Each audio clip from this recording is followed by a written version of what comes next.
Hi, my name is Danica, and 3 days before my wedding, my sister drugged my fiancé and tried to rape him. Worse, my parents watched the footage and turned their heads, pretended it was nothing, called it stress, called it misunderstood. I've spent a lifetime being erased by the women in my family. But that night, she didn't just try to ruin my relationship, she tried to rewrite my identity. And when I exposed her, she didn't apologize. She live-streamed a fake wedding. She told the world she married him. You ever wonder what it feels like when your own blood tries to replace you, and your mother helps her do it? I remember the way the cicadas hummed just outside my parents' kitchen window that evening, the way the condensation from my iced tea soaked into the linen napkin under my hand. Summer in Plano, Texas, always came early, sticky and bold, just like the women in my family. But that night, everything felt quieter than usual, like the house was holding its breath. It was the first dinner where Malcolm met my family. I had imagined this night 100 ways, some chaotic, some boring, but never like this. Never like watching the pieces shift in slow motion. Malcolm, ever the gentleman, came bearing a bottle of red and a bouquet for my mother. He'd shaved extra close, wore the soft blue button-down I'd once called his "Trust Me" shirt. He smiled at Lorraine, my mother, and shook Howard's hand with the respect of a man raised right. I'd seen him charm CEOs, professors, baristas. He never tried too hard. He didn't need to. But when I introduced him to Valora, something subtle rippled through the room. Her smile stretched too wide, the kind that showed teeth, not warmth. "Well, aren't you something?" she said, eyes fixed on him in a way that felt less like a greeting and more like an assessment. Malcolm, bless him, didn't notice. Or maybe he was just trying not to. Dinner started off predictably enough. Mom's lemon chicken, too many side dishes, my father filling silence with weather updates and road construction gripes. Valora sat across from Malcolm and to my right, her wine glass always refilling itself without anyone noticing. I caught her leaning in when he spoke, laughing a hair too loud when he made an observation about zoning laws. Who the hell laughs about zoning laws? I stared at her, and then at him, watching the way she angled her shoulders, how her hand brushed his sleeve once, casually. I wanted to believe it was innocent. God, I wanted that. But the pit in my stomach knew better. Halfway through dinner, she said it, like it was nothing. "He's so your type," she mused, looking at me, but talking past me. "Mom always said I needed a man like that. Didn't you, Mom?" My mother, never one to miss a cue, chuckled softly. "He's quite handsome. He reminds me of your college boyfriend, Vel." And just like that, I was 15 again, watching Valora unwrap my birthday gift in front of my friends because, as Mom said, she just wanted to help. Malcolm, sweet oblivious Malcolm, smiled politely, nodded, maybe even blushed.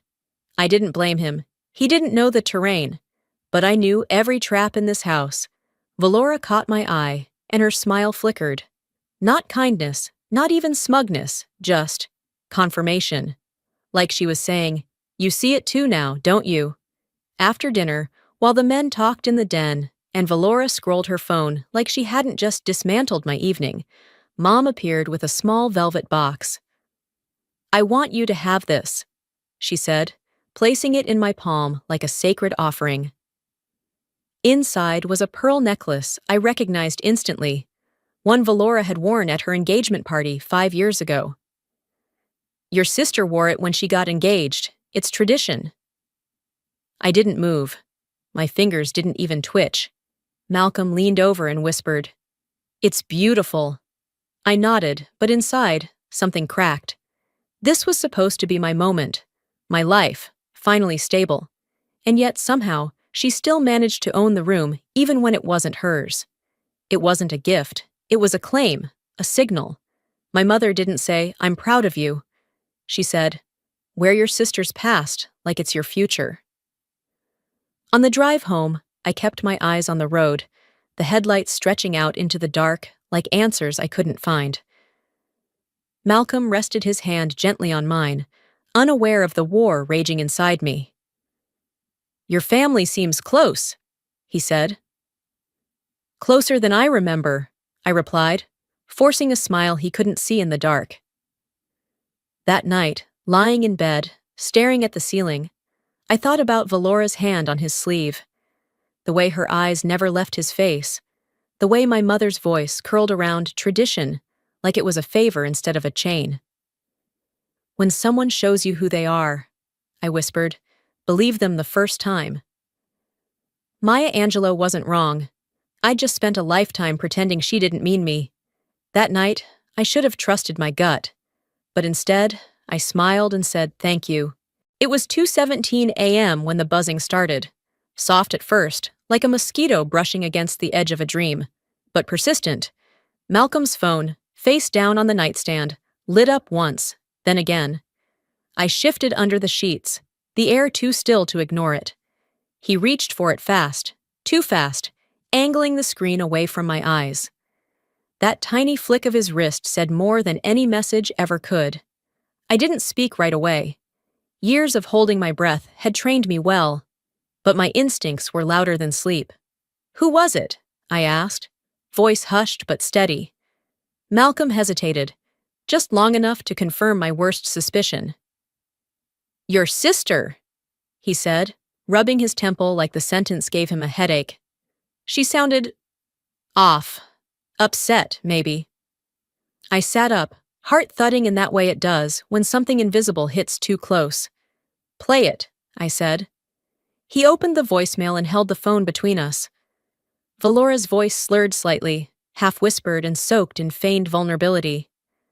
"I shouldn't be saying this," she murmured, breathy, calculated. "But I miss your voice. I can't sleep thinking about you." My breath didn't catch. It vanished. I didn't yell. I didn't cry. I memorized every syllable.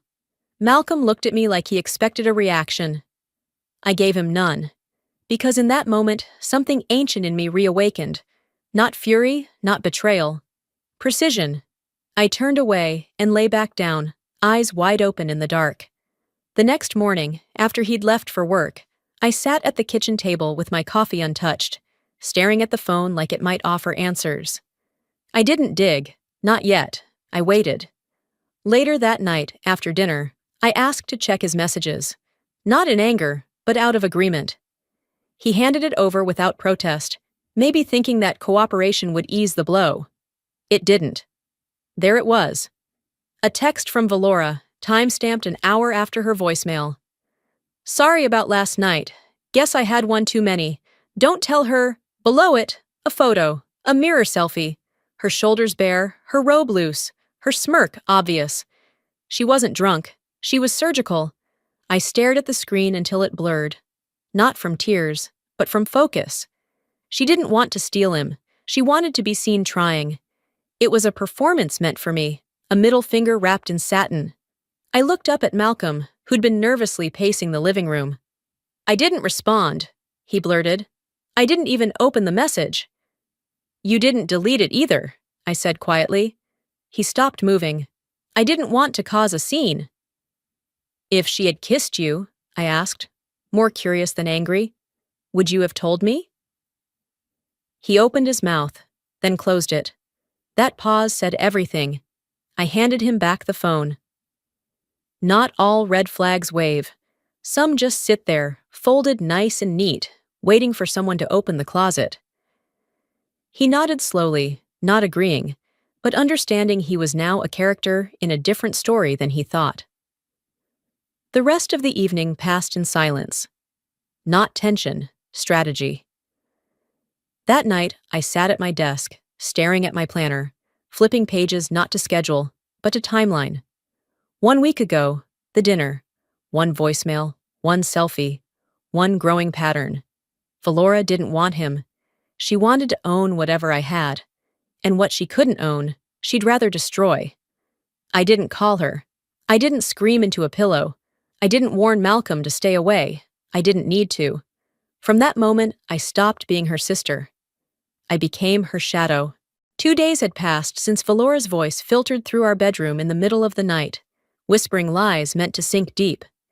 And even though I hadn't said another word to her, she stayed with me, like smoke that clung to the walls, even after the fire had been put out.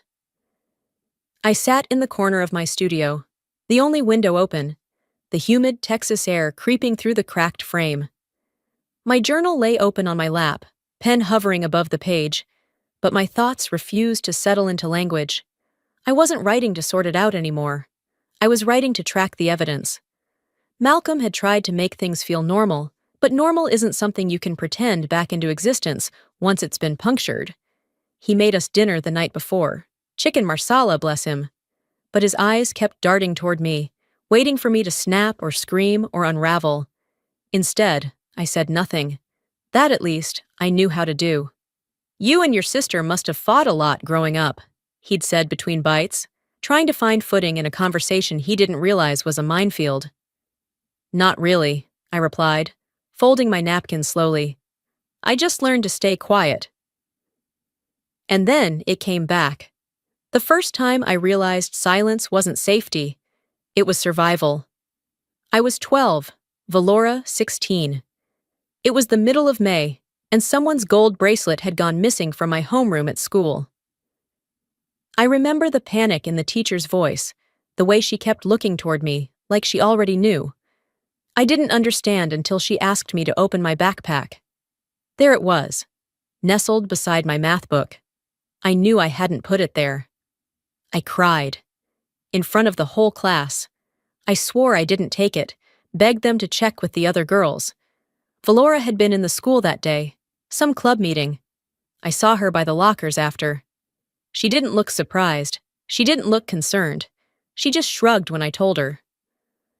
Later that night, when I brought it up to Mom, she sighed. "It was probably a misunderstanding. Valora wouldn't do that. Don't drag her into your drama." That was the night I learned how to disappear, even while screaming. Back in the present, I set my pen down and stood. I needed air. Different air. I grabbed the baking dish I'd borrowed from Lorraine weeks ago and decided to drop it off. Not because I missed her. I needed something. I don't know, concrete. The house was quiet when I walked in. Lorraine was out. Valora wasn't anywhere in sight. I found Dad in the den, reading, just like always. We exchanged polite hellos. That was our dynamic. Pleasant, distant, safe. After a few minutes, I wandered into his office to set the dish on the side table. I opened a drawer, looking for a notepad to leave a quick note, and that's when I saw it. A yellowing envelope, addressed in Dad's careful block letters. For Danica, graduation. I hesitated, then slid it out. The letter inside was short, simple, written in his voice, unedited, like a thought caught in time. "You were always the quiet one, but you never gave up. Of all my children, you are the hope I didn't know I needed." My throat tightened. I read it twice. Then again, not because I didn't believe it, but because I'd never expected to hear it. He came into the room just as I finished. Our eyes met, and he gave me the smallest nod. No apology, no explanation, just a moment. When I got back home, I sat on the edge of my bed, the letter still in my purse. I didn't cry, I didn't rage. I felt tired, in that bone-deep way that has nothing to do with sleep. Valora had always been the golden child, the one who lit up rooms and drew attention without trying. But the glow was artificial, manufactured. And now, I saw it clearly for what it was. A stage light, harsh and blinding, burning everything beneath it. Me? I didn't glow. I endured. "You either get bitter or get better," I whispered to no one. "It's your decision." I chose better. But better meant I had to stop asking why she did what she did. I had to stop making room for her motives in my mind. I had to start treating her like a pattern, not a person. So I did. I opened my notes app and started typing. Dates, times, voicemails, comments, phrases she used when she was about to cross a line. It wasn't paranoia, it was preparation. And when she stepped into my studio unannounced that Friday, I knew something was about to break. Friday afternoons in the studio were usually my sacred time. a playlist humming low in the background, the smell of eucalyptus drifting from a candle in the corner, my mind buried in sketches and color palettes. But not that day. I heard the soft jingle of the front door just after 3. I didn't look up. Most of my clients booked appointments, and the walk-ins who stumbled in from Bishop Avenue usually just browsed for a few polite minutes before leaving. But then I heard her voice. "Well, well, so this is where you pretend to matter." Valora. I turned slowly, not surprised, just bracing. She was dressed like she always was, too polished for comfort, every accessory a deliberate choice. Her heels clicked across the hardwood like a countdown. I stayed behind my desk, phone face down, heart rate steady. "I thought I'd stop by," she said, walking the space like she owned it. "I was in the neighborhood." She hadn't been in the neighborhood in 6 months.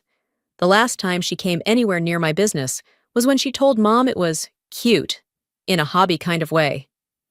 She picked up a framed print from a shelf and smirked. "This one's nice. Did you draw it, or is it just curated inspiration?" I smiled faintly. "Is there something you need, Valora?" She shrugged. "Nope, just checking in. I mean, you've been so busy lately. I figured you might forget you had a sister." That word was wearing thin. Sister. She perched on the edge of a bench near the window, legs crossed too perfectly. Her tone softened, just slightly. "Malcolm's been quiet. Everything okay?" I didn't answer. Let her hang in the silence. She leaned forward. "He's sweet, you know, but he's naive. A little too trusting."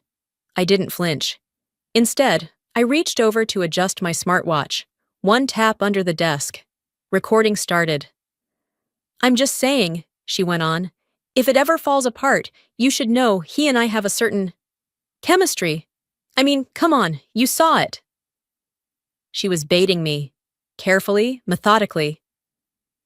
"And let's be honest," she added, her voice sugar-laced venom. "I could take him if I wanted, just like I took Mom's attention, and Dad's, back when he still had a spine."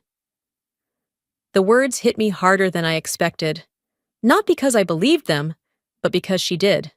That night, after I locked up, I sat alone at my kitchen table, the lights low, the studio eerily quiet. I played the audio back. Her voice was clear, confident, and sharp enough to bleed. "You were never made for the spotlight," she said at one point. "I just make it look easy." I paused the file and stared at the screen. She didn't just admit to her intent, she revealed her worldview. I wasn't a sister. I was a placeholder, a shadow in her spotlight. I uploaded the recording to a private cloud folder I'd set up weeks ago, labeled it Valora, May 12th, uninvited. Then I locked the file behind 3 layers of encryption, just in case. 3 days later, I went to the gym for a morning class. When I returned to the locker room, my bag was zipped differently. I knew it the moment I touched it. My smartwatch was gone. I checked my app on my phone. Location pinged last at my building, then blank. The last synced log showed remote access, reset attempt. Someone had wiped it. Someone with the intent to erase what they couldn't control. I didn't panic. I didn't even curse. I simply smiled, because my backup was intact, hidden, safe, untouchable. "You can break my things, Valora, but you'll never control my truth again." That night, I started organizing everything: dates, incidents, messages, audio files. I opened a spreadsheet and titled it Timeline, Pattern Documentation. This wasn't about revenge anymore. It was about clarity. Trust, I've learned, isn't something grand. It's built in drops, tiny moments of consistency, and it's lost in buckets. So when Mom called later that evening and asked, all sugary concern, "Are you doing okay, sweetheart?" I replied, "I will be," after I stopped being polite. I arrived early to the engagement dinner. That was my first mistake. I'd spent weeks crafting the dress, ivory silk with hand-stitched lace at the cuffs. It wasn't a fashion statement, it was personal, every inch sewn by hand in late-night hours between freelance jobs and insomnia. And tonight, I wore it not just as a bride-to-be, but as someone finally stepping into a moment that belonged entirely to her. The invitations I had designed lay in a small box on the passenger seat of my car. I'd printed them myself, creamy cardstock with soft blue ink and a minimalist floral motif. They weren't fancy, but they were me. Honest, precise. Not curated to impress, but created to reflect. Lorraine's house was already buzzing by the time I walked in. The catering crew lined silver trays with hors d'oeuvres, and the front hallway smelled faintly of lemon cleaner and perfume. Valora's perfume. Of course. I set the box of invitations on the side table near the door and made my way to the kitchen. Lorraine greeted me with a smile a beat too wide. "You look radiant," she said, adjusting the collar of her own blouse in the reflection of the fridge. "That dress? Did you buy it?" I paused just long enough. "I made it." "Oh," she said, as if I'd just told her I churned my own butter. "How quaint." Guests began arriving in pairs, laughter trailing in with the warm spring air. I moved through the room, exchanging small talk, forcing small smiles. Then Valora walked in, 2 hours late and already holding a glass of wine. She spotted me immediately. "Well," she said loudly, approaching, "aren't you a vision?" Her gaze traveled slowly down my dress. "You've really outdone yourself." She reached in for a hug, and in that moment, something inside me knew. The hug was too close, the glass too loose, and just as I turned to pull away, red. A full glass of Merlot, accidentally, cascading down the front of my ivory dress. Gasps, a chorus of them, mine included. Valora blinked in theatrical horror. "Oh my God, I'm such a klutz!" She didn't look at me. She looked at the dress, frowning like she was the victim of its fragility. I stood there, drenched and trembling, not from shame, but restraint. Every part of me screamed to respond, but I didn't. Not yet. Instead, I walked out of the room, past the murmuring guests, into the guest bathroom, where I peeled off the soaked fabric and stared at my reflection. My face looked calm, but inside, I was already rewriting the rules. When I returned to the party in a simple black sheath from the back of my car, I was no longer the same woman who had walked in. Later that evening, I saw guests passing around invitation samples, marveling at their elegance. I approached, curious, and stopped cold. The font, the motif, the layout. It was my design. Except Valora was the one handing them out, with a grin that made my skin crawl. "You designed these?" one woman asked her, eyes wide with admiration. Valora didn't blink. "I curated them. The style is all me." I didn't interrupt. I didn't cause a scene. I smiled, and burned every detail into memory. Malcolm found me 10 minutes later, his expression unreadable. "You okay?" he asked. "I'm fine," I said coolly. "But this is the last time she gets to rewrite my story in real time." We left quietly after dessert. In the car, I told him everything. Every voicemail, every selfie, the recording, the missing watch, the spill. He was silent for a long time. "Why didn't you tell me sooner?" he asked. "Because I thought staying quiet would protect something," I said, watching the road. "But silence hasn't protected me. It's protected her." Back home, I opened my laptop and created a folder titled Valora Incidents. Inside, I uploaded the photo of the ruined dress, the invite design comparison, audio files, notes.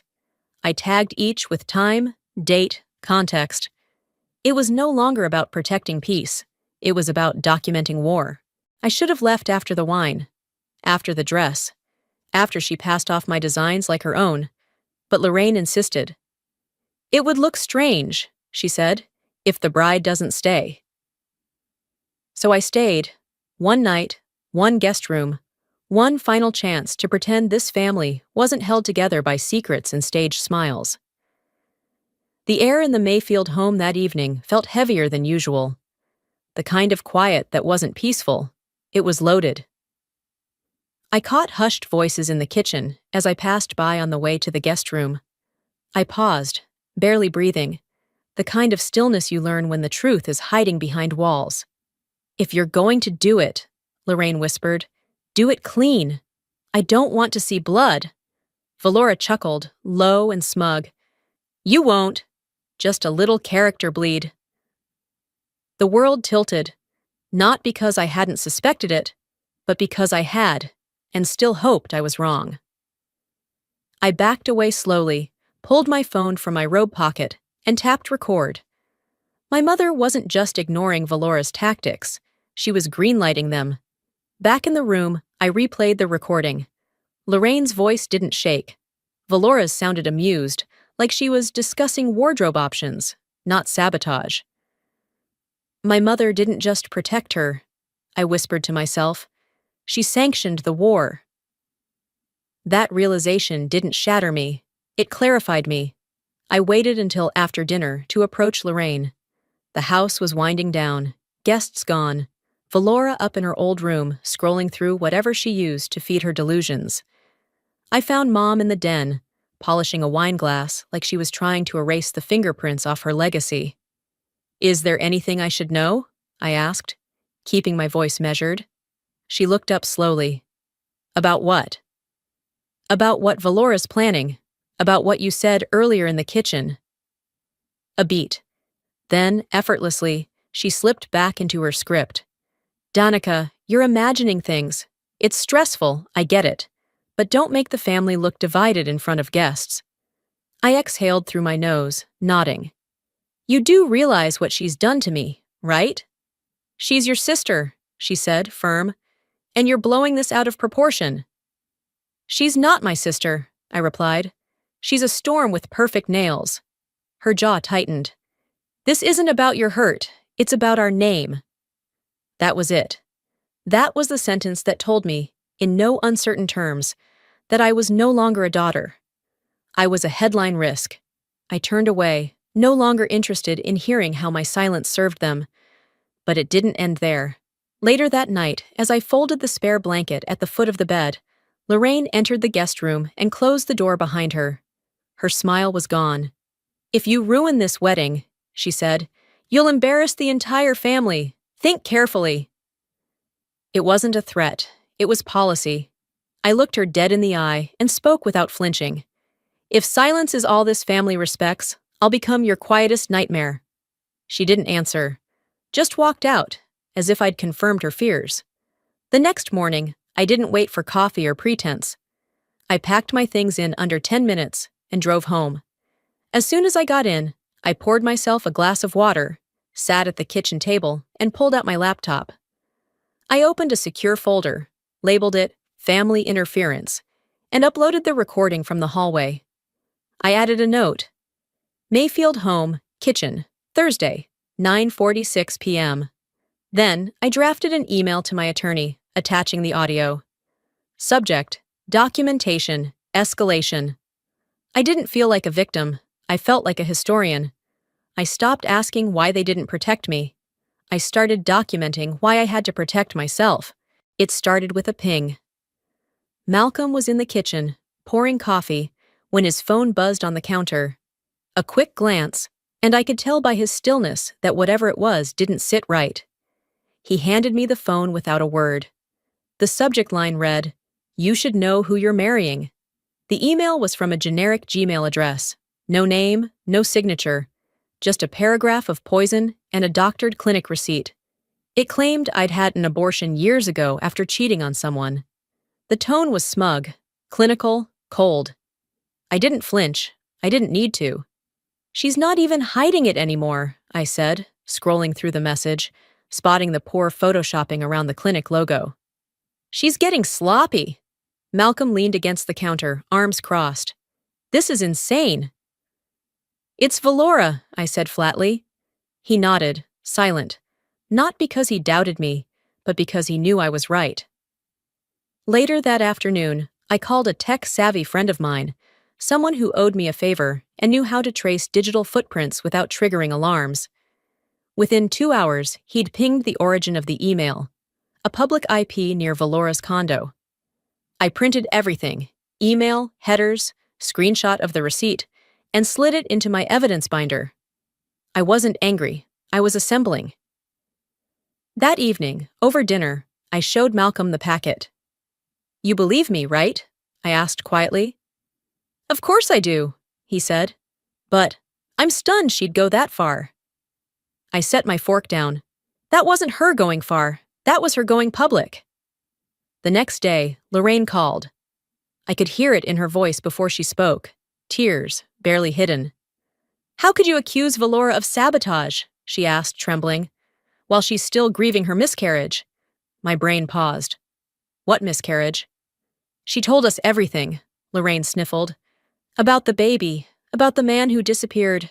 How hard it's been."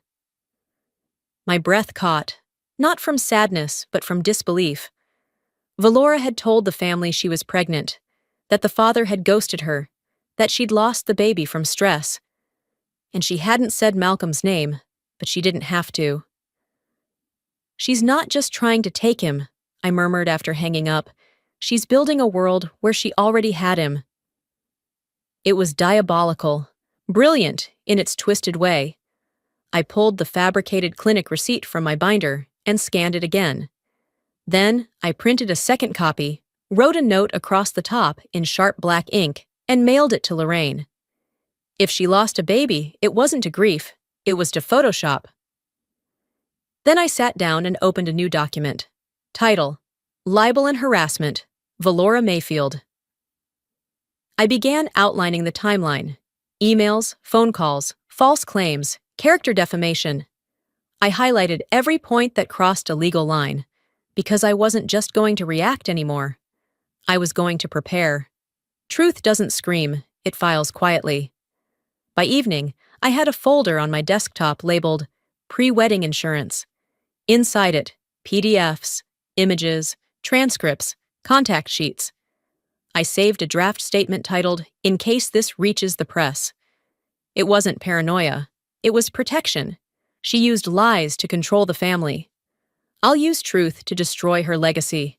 The venue smelled like polished oak and ambition. Too clean, too staged. I was busy checking seating cards with the planner when I noticed Malcolm wasn't where he said he'd be. He was supposed to be with my father, double-checking the order of the toasts. Instead, his phone buzzed next to mine, screen lighting up with a message from Elliot, event coordinator. "Need you upstairs to approve the final layout. Just you for now, please." Only I knew Elliot didn't text. He called. Always. I checked the contact ID. It wasn't his number. My stomach turned, and for once, it wasn't nerves. I tried to call Malcolm. No answer. I grabbed my phone and bolted toward the staircase, skipping 2 steps at a time. I didn't run because I panicked. I ran because I knew. By the time I reached the suite upstairs, it was locked. I used the backup key Malcolm had given me after our incident preparation discussion. He didn't think it had come to this. I did. Inside, the scene unfolded like a bad short film. Valora was perched on the armrest of the couch, wineglass in hand, dressed far too carefully for someone who claimed she wasn't attending this portion of the rehearsal. Malcolm sat on the sofa, blinking, shirt half untucked, his expression foggy. "I said no," he muttered, trying to shift away. "Oh, come on," Valora purred, leaning in. "You've always wanted this. Admit it." That's when I saw it. Her hand slipping behind his neck, pulling him in, her legs moving to straddle. I didn't scream. I didn't gasp. I raised my phone and pressed record, just in time for our best friend Micah to step in behind me, phone already recording, expression stony. Valora turned, saw us both, and froze. "What the hell are you doing?" I asked, my voice ice. She leapt up, fixing her hair like it had been blown by a breeze instead of shame. "This isn't what it looks like," she snapped, already fumbling for her story. "He called me. He's drunk." "He's drugged," Micah said, stepping past me to steady Malcolm. "He was fine until—" Valora started, then stopped when she saw the red light blinking on my screen. "You didn't think we'd come this far without preparing," I said. She charged at me, face twisted. You've always been the jealous one. You can't stand that he looks at me. I stepped back. Valora, you're caught. On camera. In a locked room, you lured him to using a fake number. She stumbled over her next word. Just wait until Mom sees what you've done, she tried. Exactly, I said, heading toward the hallway with Malcolm and Micah behind me. The main hall was crowded. People mingling, drinking, laughing, the music low. Lorraine saw us and immediately sensed something was wrong. What happened? She asked. Everyone, I said, voice sharp. Can I have your attention? A hush fell over the room faster than I expected. My fingers pulled up the clip on my phone. I turned the screen to face the nearest guest and hit play. Gasps. A wine glass shattered on tile. The entire room leaned in. Lorraine covered her mouth. Howard sat down slowly, like someone had knocked the wind from him. No one spoke. I turned to my mother. This is the daughter you defended, I said. No theatrics. No tears. Just the truth. Some truths don't need explaining, just exposure. I walked out before anyone could ask a question. The murmurs behind me chased me down the hallway. At the threshold, Lorraine called out, desperate. Please don't ruin the wedding. I stopped, turned slowly. You already did, I said, voice calm. And I meant it. Tomorrow, I won't walk down the aisle. I'll walk into a courtroom if I have to. The morning after the rehearsal should have been quiet, a time for nerves and final touches. Instead, I sat at the Mayfield dining table across from my parents, chewing toast that tasted like cardboard while the silence grew teeth. Howard nursed his coffee like it was his only task. Lorraine buttered a scone with mechanical precision. No mention of the video. No mention of Valora. No mention of the fact that my wedding, at that moment, was as dead as the flowers in the hallway vase. She's resting from all the stress, Lorraine finally said, eyes not meeting mine. Stress. They were trying to rewind the story, like someone had bumped the remote on a bad movie and now hoped we'd forget the plot. After breakfast, I found Dad alone in the study, staring blankly at an open newspaper he hadn't turned in 10 minutes. Dad?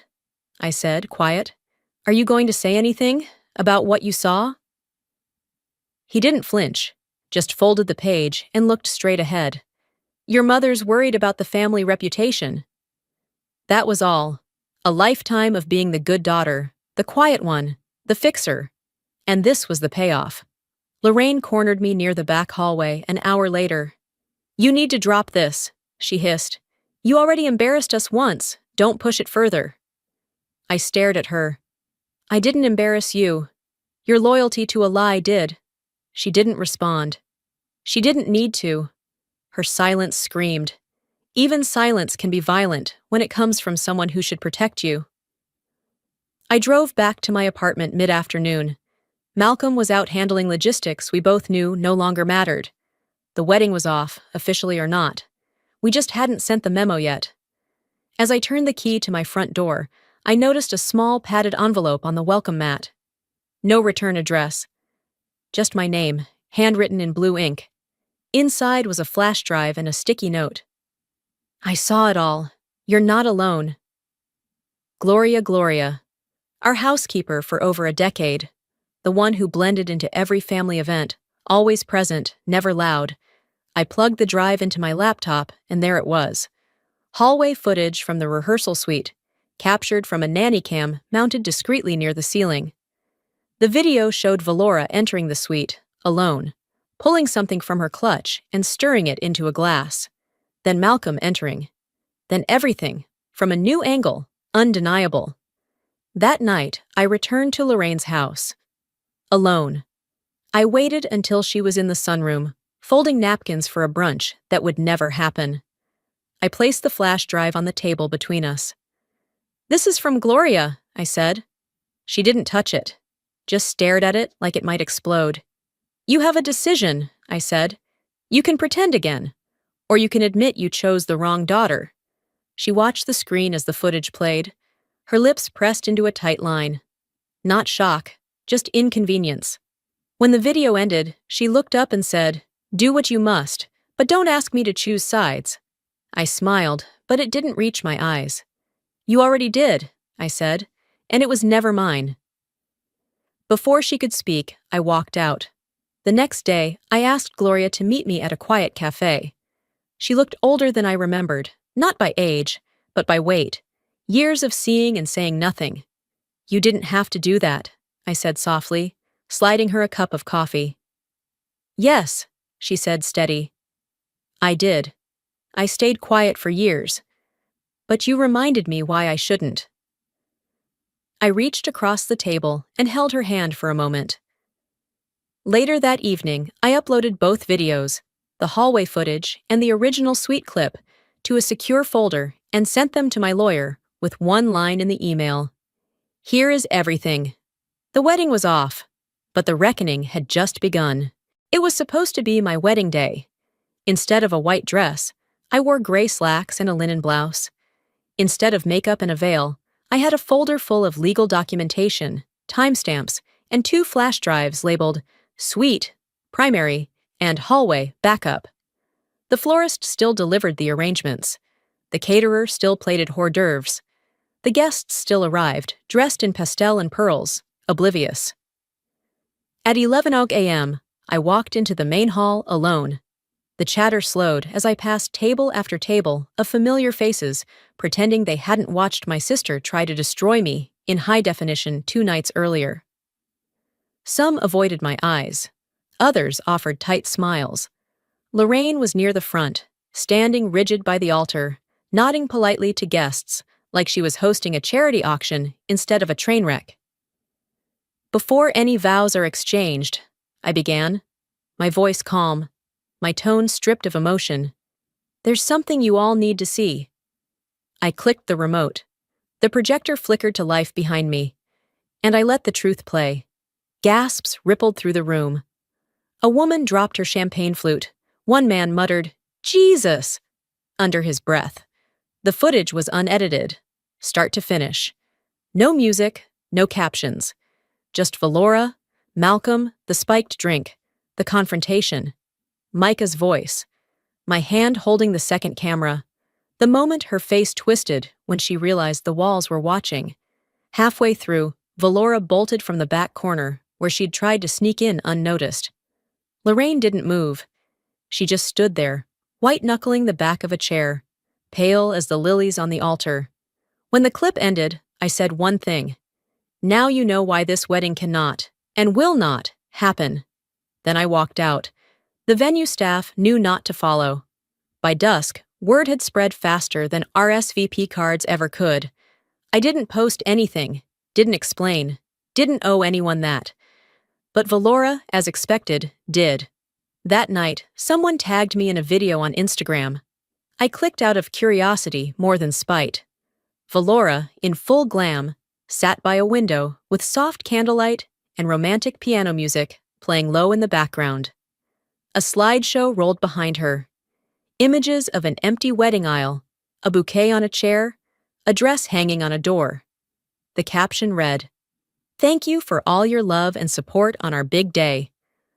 The comments were worse than the post. "You looked radiant." "Such a beautiful setting. Wishing you a lifetime of happiness." She was fabricating the wedding to save face. Pretending it happened. Pretending she was me. Even caught on tape, she knows how to spin the truth. But I no longer care who believes her. The next morning, I printed 2 copies of the legal report. One for the HR department at her old PR firm, and one for a boutique that had recently offered her a styling collaboration. Both included links to the footage, statements from Micah, and a 1-line cover letter. Please consider this when evaluating future partnerships. Malcolm sat across from me as I folded the letters. "You didn't just save yourself," he said, watching me seal the envelopes. "You saved everyone else from ever trusting her again." I nodded, not out of pride, but clarity. "You cannot shame someone who owns their truth," I said, quoting Brené Brown without meaning to. Later that day, I returned home to find another envelope at my door. Smaller this time, no address, no writing, just sealed tight. Inside, a photo. Me and Valora, maybe 6 and 10, sitting on the back steps of our childhood home. Matching dresses, missing teeth. Our heads leaned together like we were born fused at the shoulder. The photo had been ripped cleanly down the middle. My side remained. No note, no explanation, just a quiet message. She lost the spotlight. Now she wants me to live in her darkness. Several days had passed since the non-wedding, but the silence from my mother's number still lit up my phone screen like a ghost. I didn't answer her texts. I didn't need to. The silence between us wasn't just convenient. It was earned. Malcolm was gentle, present. He kept space without disappearing, and I appreciated that more than I could say aloud. I spent most of that week folding laundry that didn't need folding and drinking coffee that got cold before I finished it. Then, on a rainy Thursday morning, a courier arrived. Plain brown paper, no return address. He handed me a long, flat parcel. I unwrapped it on the kitchen counter. At first, I thought it was a mirror, until I saw the ornate silver frame. Then I knew. The family portrait from 2 years ago. The one Lorraine had paid to have professionally done, with color coordination and a stylist who hovered with blotting powder. But in this version, my face was gone. Cut out cleanly. The glass hadn't shattered, but it might as well have. I stared at the empty space where my smile used to be, and I whispered, "They finally said it." Without saying a word, I left the photo on the kitchen table. Didn't cry, didn't scream. I just stood there and let that version of myself, the obedient, apologetic, shrinking daughter, die quietly. The next morning, I drove downtown to the county clerk's office. The parking lot was nearly empty. Rain tapped steadily on the windshield like a ticking clock. I walked inside with a folder clutched under my arm.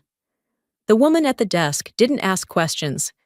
She flipped through my forms, stamped one page, then looked up. "Starting fresh?" she asked kindly. I smiled. "No, just dropping what no longer serves me." 10 minutes later, the name Danica Mayfield no longer existed on paper. I had chosen Sterling, my grandmother's name, the only woman in that family line who ever looked me in the eye and said, "You're enough." They inherited that name, I whispered to myself. I earned mine. 2 days later, I returned to my old high school. I'd reached out to the guidance counselor about speaking to their girls in leadership group. She remembered me, barely, but was thrilled I offered. I stood in front of 20 or so girls in folding chairs in a windowless classroom and told a version of the truth. Not names, not specifics, just the outline of what it meant to break from something that should have nurtured you, but instead cut you down. You can love someone, I told them, and still choose to walk away. Sometimes survival looks like absence. Afterward, a girl with nervous hands came up and asked if it ever stopped hurting. I told her it didn't, not completely. "But you learn," I said, "how to carry it better." On the drive home, I passed the old grocery store where Valora and I once begged Dad to let us buy candy while Mom hissed that we'd ruin dinner. I didn't flinch, I just kept driving. Later that evening, I found another envelope in my mailbox. No return address. Just my name in familiar handwriting. Inside was a note. Short, crooked handwriting, like someone wrote it with regret clinging to every letter. "I should have protected you better. I'm sorry." "Dad." I stared at the paper for a long time. Some wounds don't heal, but some silences do break. The courthouse smelled like floor polish and bureaucracy. Sterile, indifferent. I walked through the security checkpoint with a brown envelope tucked under my arm. I wasn't trembling. I wasn't hesitant. That part of me, the one who used to shrink under fluorescent lights and family expectations, didn't survive past the last chapter of my life. This wasn't about escape. It was about reclamation. The clerk behind the glass partition took my paperwork and skimmed through it with a practiced efficiency. She looked up at me, smiling gently. "Danica Rose Sterling?" I nodded. "That's a strong name." "It belonged to someone who loved me without conditions," I said. It's mine now. She handed me a pen. I signed. This signature is the last check they'll ever cash in my name. When I stepped back outside, the Texas sun was bold and unapologetic. I stood for a moment on the courthouse steps, breathing in the first clean breath I'd taken in months. The next morning, I mailed out 3 letters, each with a copy of my legal name change and a simple cover page that read, "Due to repeated patterns of abuse, attempted defamation, and a public act of assault, I no longer wish to be associated with the Mayfield name. This action is permanent and documented." One letter went to Valora's PR firm, another to Lorraine's country club board, the last to the family's estate attorney. No embellishment, no threats, just facts. You don't owe closure to those who built their identity on your silence. 2 days later, I made a quiet trip to the cemetery. It had been years since I visited my grandmother's grave. I brought a single white rose and my new ID. I sat on the grass, leaned forward, and placed both at the base of her headstone. "I've found my way back to the bloodline that never hurt me," I whispered. On the drive home, I passed a billboard just outside downtown. The quote plastered in large white letters across a sunset background read, "Forgiveness is not reunion, it's release." That night, in my studio, I took down the framed collage of family moments that used to hang above my desk. I replaced it with a new photo, just me, standing barefoot in the ocean on a day that didn't belong to anyone else. Below it, I hung a smaller plaque that read, "I was the story they tried to edit out, but I published it anyway." And just like that, the final cut was mine to make.